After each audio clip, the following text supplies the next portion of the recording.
traveling with the president this morning. Thank you.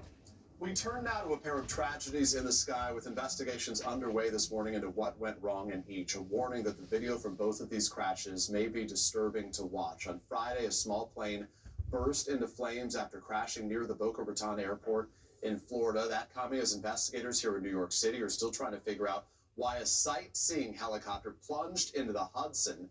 Sadly, no one survived either crash. We will begin with NBC's Marissa Parra in Boca Raton. The tragic final moments of a doomed Cessna plane captured on video in Boca Raton, Florida. Oh my God. Oh my God. Oh. Plumes of smoke and plane parts scattered across streets and train tracks. Are you okay?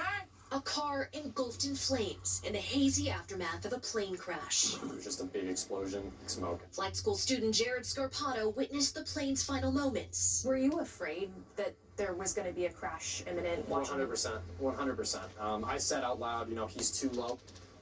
And, what's going through my mind is, once he goes out of sight, that's just really it. It's devastating. According to the FAA, the small twin-engine Cessna 310 took off at 10:12 from Boca Raton, headed for Tallahassee, crashing less than 10 minutes later, killing all three on board. The flight path shows the Cessna appearing to make repeated circles. A source with knowledge of the situation says the pilot reported an issue with the rudder. How could that lead to what we saw happen?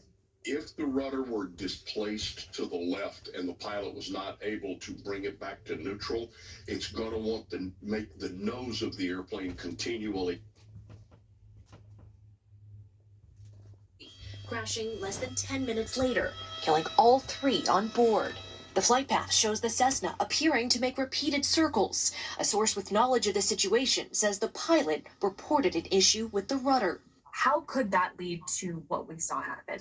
If the rudder were displaced to the left and the pilot was not able to bring it back to neutral, it's going to want to make the nose of the airplane continually go left. Pablo Tifor tells our affiliate WTVJ how he narrowly avoided falling plane debris from his car below. Next thing I know, it's on top, right in front of me, and exploded, impacted right in front of my car, and we crashed and tried to steer out of the way, but it was very much unavoidable. The NTSB now on the scene investigating what went wrong. Now he's hurt but grateful to be alive. Got out of the car that was on fire, through the flames, and made it to safety. Now, this type of plane is not required to have a so-called black box, but investigators are parsing through the debris looking to find any type of electronics called avionics that can give them any data as to what went wrong here. They'll have a preliminary report within the next 30 days. Peter and Laura. Marissa Parra and Boca Raton. Marissa, thank you very much. Back